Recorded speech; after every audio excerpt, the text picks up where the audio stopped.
अरे बहुत दिनों से भगाया तूने अपने पीछे, आज तू हमारे पैसे दे दे, फिर अकेला भागता रहा। एक दूंगा, रख के खा पड़ा। एक सेकंड, आप लोग ये पूरी जमीन देख रहे हैं? पूरी? हाँ देख रहे हैं। अब सोचिए कि हजारों आम के पेड़ों से भरी हुई है। आंख बंद कीजिए और सोचिए, आंख बंद कर।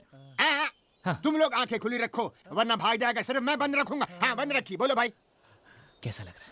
अच्छा लग रहा, पेड़ ही पेड़ है। मैंने भी यही सोचा, इसलिए सारी जमीन खरीद ली और 1000 आम के पौधे भी खरीद लिए। सोचा बढ़ते बढ़ते बढ़ते बढ़ते बढ़ते वो लाखों आम पैदा करेंगे, जिससे मैं करोड़पति बन जाऊंगा और आप लोगों का छोटा मोटा सा कर्जा लौटा दूंगा। कैसी लगी? अच्छा है, बहुत अच्छा आइडिया। मुझे भी लगा बहुत अच्छा आइडिया, लेकिन सरकार को मुझसे भी अच्छा आइडिया मिला, यहाँ पर रेलवे ट्रैक बिछाने का, और उन्होंने मेरी जमीन जब्त कर ली। अब मेरे पास सिर्फ 1000 आम के पौधे बचे हैं जो सड़ रहे हैं मेरे सपनों के साथ साथ। तेरी नई नई कहानियां सुन के हम तंग आ गए। अरे तूने कितने धंधे बदले, सब में नुकसान हुआ, तो उसमें हम क्या करें? हाँ? तूने गांव के कुत्ते बिल्ली तक से उधार लिए, अब तो फैसला करना ही पड़ेगा। बता कब दे रहा है पैसे? कल शाम 5 बजे दरिया के पास वाला जो पुल है ना, आप सब वहां आ जाइए। 5 बजे, 7 बजे, 10 बजे, काफी सालों से सुन रहे हैं ये। वही तो, इतने सालों का रिश्ता है हमारा, भरोसा नहीं है क्या मेरे पे? नहीं, एकदम ना। अब वो सब छोड़ना, आप लोगों की जो मेरे बारे में राय है ना, मैं बदलने वाला हूँ। कल शाम 5 बजे आप सब लोगों का पैसा मैं एक साथ चुकता करने वाला हूँ। पक्का दीदी तो? अरे अगर नहीं किया तो जो मन में है वो कर लेना, लेकिन ठीक 5 बजे। अगर टाइम से नहीं आए तो मैं वहाँ वेट नहीं करने वाला हूँ। बाद में मुझे नहीं कहना कि पैसे नहीं मिले। हाँ, ठीक है, ठीक है। हाँ।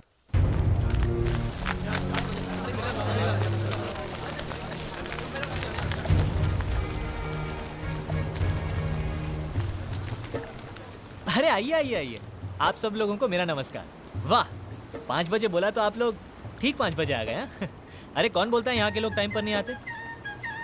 बाजू, 1 मिनट बाजू, पैसा देना शुरू कर दिया क्या? अरे सुनिए, फिक्र मत कीजिए, कार्यक्रम अभी शुरू हुआ है, तो सब लोग आ गए भाई? हाँ भाई आ गए। मैं काम करता हूँ, एक एक करके सबका नाम पढ़ता हूँ, जिस जिसका भी नाम आए हाथ ऊपर करके हाजिर हो कह देना। ओके? हाँ। शाबाश।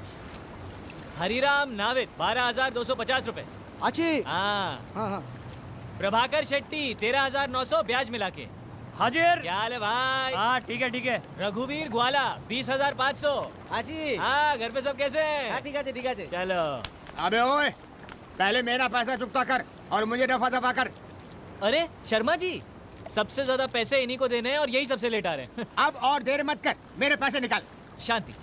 देखिए, शर्मा जी के पैसे मिला के कुल 13,90,000 रुपए देने हैं मुझे आप लोगों को। उतने नहीं है मेरे पास, थोड़े कम है। कितने कम है? ज्यादा नहीं, थोड़े से। अरे फिर भी कितने?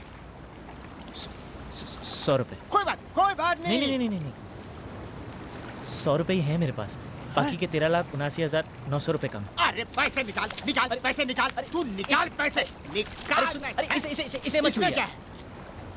चूहे मारने का जहर। चूहे मारने का जहर? अब वो क्या है कि पोटेशियम साइनाइड खरीदने की औकात नहीं है ना मेरी, तो यही लेके घूम रहा था, क्या पता कब जरूरत पड़ जाए। मैं जानता था आप लोग मुझे चैन से मरने भी नहीं देंगे, लेकिन फिर भी मुझे आप लोगों से कोई शिकायत नहीं। कभी ना कभी आप सब ने मेरी मदद ही की, मैं भी आप लोगों को धोखा नहीं दूंगा, आप सबकी पाई चुका दूंगा। क्या करूं, मैंने जो भी धंधा शुरू किया सब में मेरा नसीब फूट गया। आखिर में पटाखे की फैक्ट्री खोली, वो नहीं फूटा। तो फिर बस वो फटाका बेच के हम सब की उधारी चुका दो। अरे फूटा नहीं मतलब पटाखा नहीं फूटा, तो कहां से दूं आपके पैसे? मेरे पिताजी कहते थे, बेटा तेरा नाम Guinness book of world records में जरूर आएगा। ठीक ही कहते थे। इतनी छोटी उम्र में इतना बड़ा कर्जा लेने वाला मेरे सिवा दुनिया में दूसरा कोई नहीं होगा, लेकिन मैंने ये सब जानबूझकर नहीं किया, हालात ही कुछ ऐसे थे। अब मेरे पास 2 ही रास्ते, या तो आप लोग मुझे 5 साल की मोहलत दे दीजिए, नहीं तो मुझे समुद्र में कूदकर अपनी जान देनी पड़ेगी। ये होशियारी मेरे सामने नहीं चलेगी। यदि तो समुद्र में डूब के जान देगा ना, तो मैं पैसा हंसी खुशी छोड़ने के लिए तैयार हूँ। इतनी हिम्मत है तो कूद जा समुद्र में। कूद जाऊंगा। मैंने अपने नाम पर एक बहुत बड़ी इंश्योरेंस की पॉलिसी ले रखी है, उससे आप सब लोगों का पैसा वापस हो जाए, लेकिन उसमें मुझे आप लोगों की थोड़ी सी मदद चाहिए। इंश्योरेंस एजेंट से कहिएगा कि मेरी मौत एक हादसा थी, खुदकुशी नहीं। आप लोगों से बात करते करते मेरा पैर फिसल गया और मैं पानी में गिर गया। पैसा मिलते ही पिताजी अब सब लोगों की रकम लौटा देंगे। ए भाई, बेकार के बाद छोड़ और पैसे देने के बारे में कुछ बात कर। नहीं तिकड़म, बेटा जीत, ये खेल हमारे साथ मत खेल। सिर्फ यही एक खेल बचा है मेरे पास। ऐसा नहीं है कि मुझे जीने की ख्वाहिश नहीं है, लेकिन और कोई चारा ही नहीं बचा। जो लोग मुझे पास से जानते हैं वो समझ जाएंगे मेरा फैसला गलत नहीं था।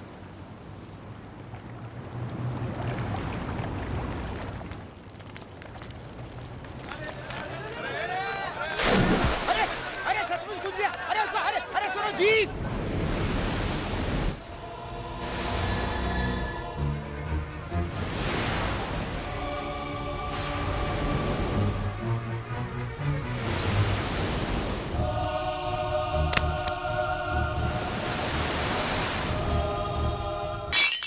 कोस्ट गार्ड से कोई इन्फॉर्मेशन आई क्या? जी नहीं। क्या हुआ, बॉडी मिली या नहीं? जी नहीं इंस्पेक्टर। अभी तक बॉडी का कुछ पता नहीं। आपने ठीक से ढूंढा?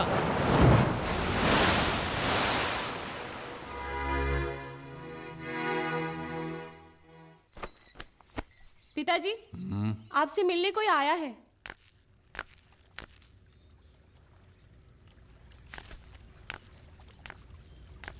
फरमाइए।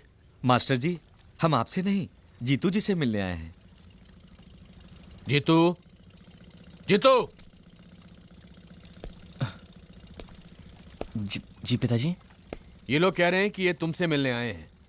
हाँ हाँ हाँ हाँ हाँ, आपको तो मैं जानता हूँ, लेकिन मुझसे क्यों मिलने आए पिताजी? मैं जानता हूं कि क्यों आए हैं। हाँ मैं भी जानता हूँ। मैंने सोचा मुझसे मिलने से पहले एक बार आपको देख लेते। क्यों? मैं कोई बंदर हूं जो खेल करता रहूं ताकि जो भी आए पहले मुझे देखे? अरे पिताजी, आप इसको नहीं जानते? बबन राव भाजी वाला, याद है आपको जब मैंने लॉटरी का बिजनेस शुरू किया था? हाँ, जो बर्बाद हो गया था। तो अब इसी ने मुझे बैंक का ब्याज वापस करने में मदद की थी। अब ब्याज और पैसा मिला के 40,000 रुपए होते हैं। तंग आ गया हूं मैं इसको बोल बोल के, कल दे दूंगा, कल दे दूंगा, कल दे दूंगा, कल दे दूंगा। फिर भी इसको मेरी बात का यकीन ही नहीं होता। आपको इसको पैसे नहीं देने, सिर्फ एक तारीख देनी है, वो मान जाएगा, वो मान जाएगा। बराबर। उनको एक तारीख देना और फिर ठीक उसी तारीख वाले दिन गायब हो जाना। तुम्हारी ये कला मुझ में नहीं है बेटा। वो तो उसको भी पता है पिताजी, इसलिए उसने कहा है आप बोलेंगे तो ही मानेगा। प्लीज मेरी मदद कीजिए पिताजी, नहीं तो मुझे अपने आप को फांसी पर चढ़ाना पड़ेगा।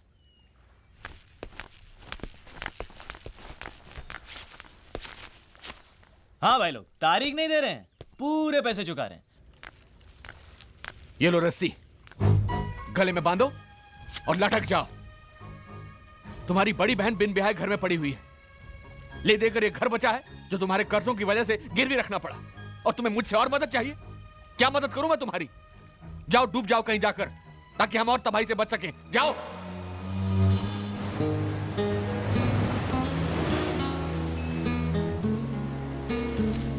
देखो, हम लोगों ने जो फैसला किया था उस फैसले को लेकर तुम मेरी बेटी की जिंदगी बर्बाद मत करो। कैसी बातें कर रहे हैं अंकल? मैं आज तक कभी आपके रास्ते में आया हूं? आप एक काम कीजिए, आप पूजा के लिए एक अच्छा सा लड़का ढूंढिए और उसकी धूमधाम से शादी कराइए, और उसमें सबसे आगे मैं रहूंगा। खुश? अरे मानेगी तब ना वो, सालों से बस एक ही जिद पर अड़ी हुई है, शादी करेगी तो तुमसे। आप उसको क्यों कोस रहे हैं? जब से होश संभाला है एक ही तो बात सुनते आए हैं कि मैं उसका हूं और वो मेरी। मानता हूं, हम लोगों की भी यही इच्छा थी, लेकिन मुझे नहीं पता था कि तुम बड़े होते होते इतने बड़े निकम्मे बनोगे। आप उसके लिए लड़का ढूंढिए, मैं उसे मना लूंगा। उसकी जुदाई का दुख मुझसे सहा नहीं जाएगा, लेकिन कम से कम वो शांति से तो जिएगी। अरे नहीं मानेगी वो, जब तक तुम उसके सामने खंबे की तरह गड़े रहोगे वो किसी और से कभी शादी करने के लिए राजी नहीं होगी, समझे? इसीलिए कहता हूँ भाग जाओ, कहीं दूर भाग जाओ, और सालों के बाद लौट कर आना। नहीं आओगे तो भी चलेगा। क्या है, तुम्हारे लेनदारों से छुटकारा हो जाएगा और मैं मेरी बेटी की शादी कहीं और करवा सकता हूँ, समझे? अब ये मत कहना जाने के लिए पैसे नहीं है। ये ले पैसे, अरे रखो, और इसे लौटाने के बहाने भी वापस नहीं आना।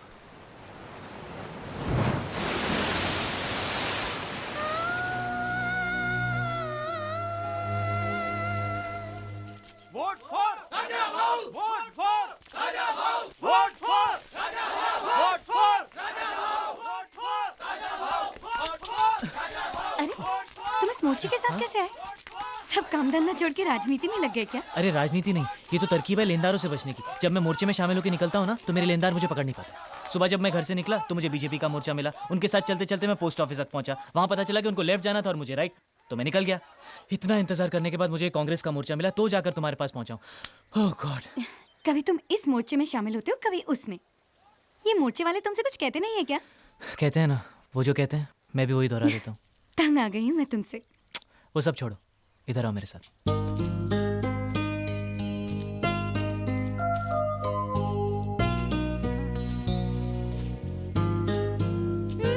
बेकार की बातें मत करो। मैंने कभी तुम्हें शादी की बात को लेकर परेशान किया है क्या?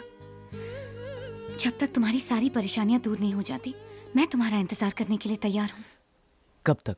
चाहे कितना भी वक्त गुजर जाए, कुछ भी हो जाए, आखिर एक दिन हम साथ साथ जिएंगे ना। बस मेरे लिए तो उतना ही काफी है। ऐसा नहीं हो सकता पूजा। मेरे सर पर उधारी का इतना बोझ है कि मैं एक चींटी का वजन भी नहीं झेल सकता।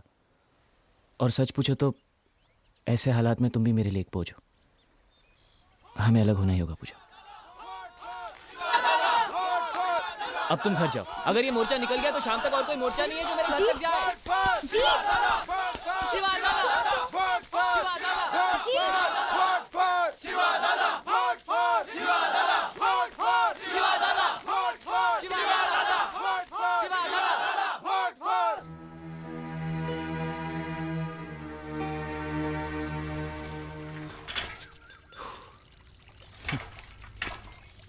कभी इस घर के लिए एक हफ्ते का राशन भी लाए हो?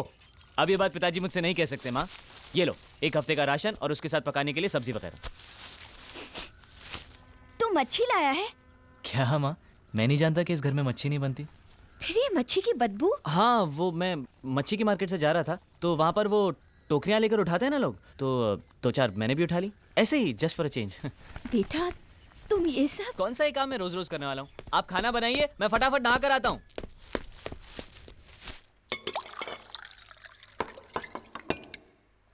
माँ, तुम खाना नहीं खा रही? मैं बाद में खाऊंगी। ऐसे थोड़ी चलेगा। इतनी मेहनत की है मैंने, मेरे हाथ का एक निवाला तो तुमको खाना ही पड़ेगा। अरे आ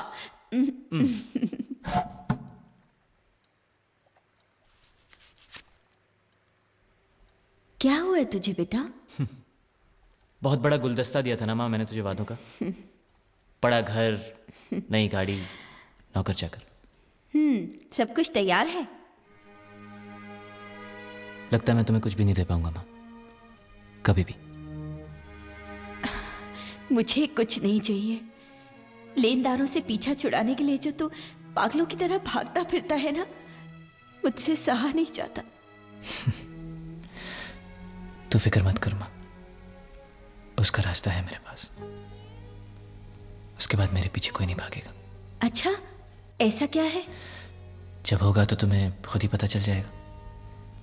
हो सकता है पहले तुम्हें थोड़ा दुख हो, लेकिन मुझे कभी गाली या बद्दुआ मत देना। और पापा का गुस्सा ठंडा हो जाए तो उन्हें समझा देना कि जीतू पूरा लड़का नहीं था। उसने जो भी कुछ किया जानबूझकर नहीं किया।